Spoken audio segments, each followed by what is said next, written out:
एक बार ब्रह्मा जी के दरबार में जीवात्माओं को कर्म के अनुसार एक दूसरी शरीरों में भेजा जा रहा था। कहते हैं कि कर्म प्रधान विश्व पर राखा, जो जस करहि सो तस फल चाखा। जीवन कर्म के हिसाब से मिलता है। अच्छा कर्म करोगे तो अच्छा जन्म मिलेगा, गलत कर्म करोगे तो गलत जन्म मिलेगा। किसी को घोड़े का जन्म, किसी को गधे का जन्म, किसी को पेड़ पौधे का जन्म, किसी को पंछी का जन्म। उसी में एक ऐसी जीवात्मा थी जो पिछले जन्म में गधे के जन्म में थी। जैसे ही उस जीवात्मा का नंबर आया तो ब्रह्मा जी ने अपने दूतों से कहा कि इन्हें मनुष्य का जन्म दे दो। वो जीवात्मा तुरंत चिल्लाने लगी कि मुझे मनुष्य का जन्म नहीं चाहिए।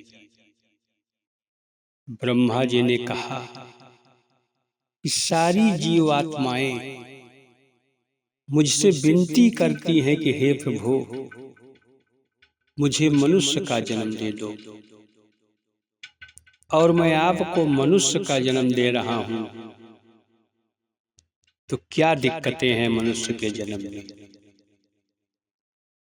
उस जीवात्मा ने जो बात ब्रह्मा जी से कहा, ब्रह्मा जी के साथ सारी जीवात्माएं सुनकर दंग रह गई।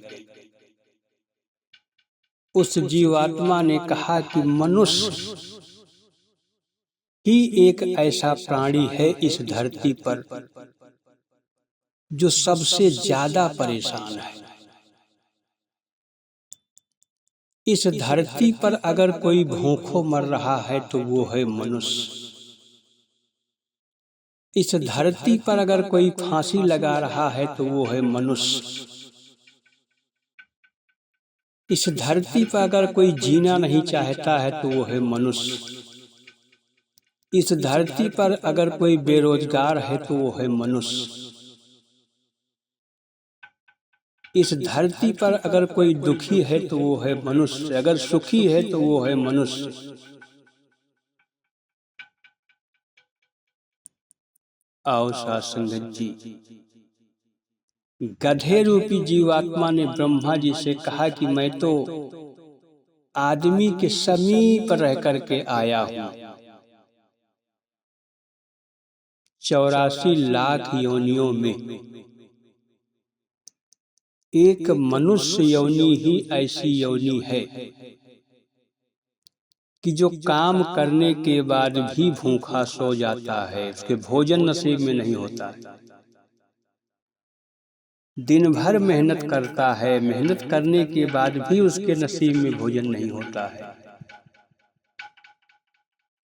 तो नहीं चाहिए ऐसा जीवन। जिस जीवन में अंतिम सांस तक सिर्फ कलह ही कलह हो, जिस जीवन में अंतिम सांस तक कोर्ट कचहरी ही हो, जिस जीवन में अंतिम सांस तक परेशानी ही परेशानी हो, कहीं बेटे से परेशानी, कहीं बहू से परेशानी, कहीं पड़ोसी से परेशानी। आज इस धरती पर इंसान एक दूसरे की परेशानी का कारण बन चुका है। गधा रूपी जीवात्मा ब्रह्मा जी से लगातार ये कहता हुआ चला जा रहा था। वो भले ही आपसे विनती करता है कि हे प्रभु, मुझे मनुष्य का जन्म दे दो, मैं आपका नाम जाप करके भवसागर से पार हो जाऊं, लेकिन वो होता नहीं है। आप उसे मनुष्य का जन्म दे तो देते हैं, लेकिन माया रूपी जाल में जकड़ जाता है वो, और आपसे किए गए वादे को भूल जाता है।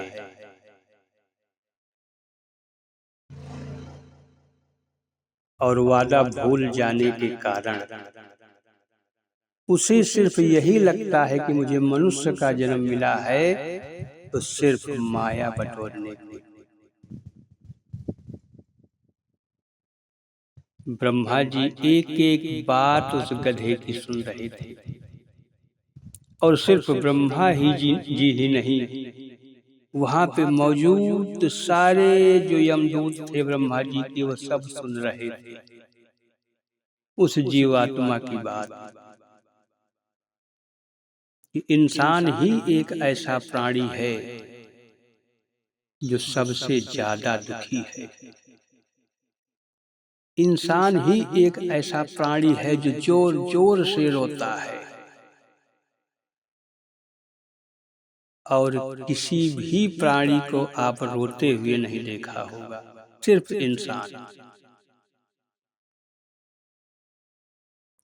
तो नहीं चाहिए मुझे इंसान का जन्म,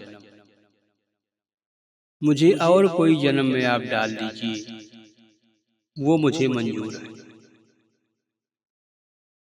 लेकिन इंसान का जन्म मुझे नहीं चाहिए।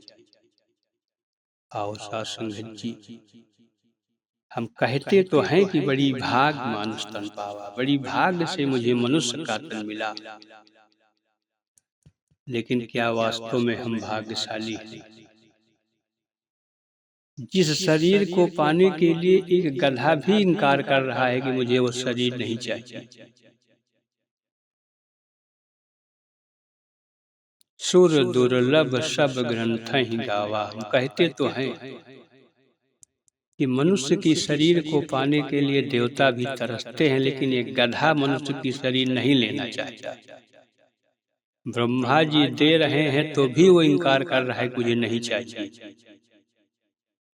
क्या वास्तव में ये गधा सत्य कह रहा है ब्रह्मा जी से कि सच में इंसान की यही हालत है इस धरती पर?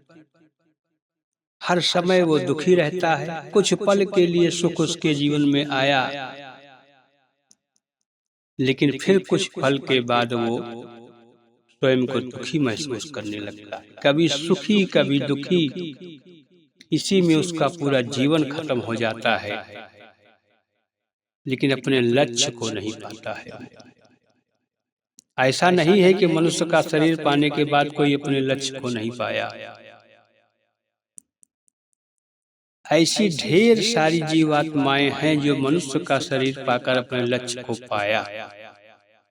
हम नाम भी लेते हैं, कबीरदास जी, मीरा जी, सहजोबाई, महात्मा चरणदास जी, समर्थ स्वामी रामदास जी महाराज, संत नामदेव जी महाराज,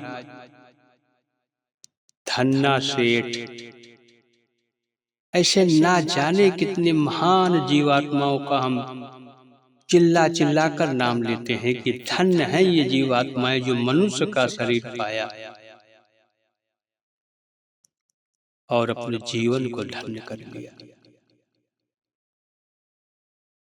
आओ साथ संगत जी, हमें मनुष्य का जन्म मिला हुआ है दुख और सुख से उलझने के लिए नहीं, सिर्फ और सिर्फ सद्गुरु के द्वारा प्रदान किए गए नाम का सुमिरन करने के लिए, जाप करने के लिए, ध्यान करने के लिए, और इस ठहरे हुए परमात्मा में ठहर जाने के लिए मिला है। लेकिन वास्तव में हम ठहर नहीं पाते हैं, और जिस दिन हमें ठहरना आ जाएगा उस दिन सारी जीवात्माएं कहेंगी कि मुझे मनुष्य का जन्म चाहिए। और शासन में जी दास इन्हीं शब्दों से अपनी वाणी को विराम देता है।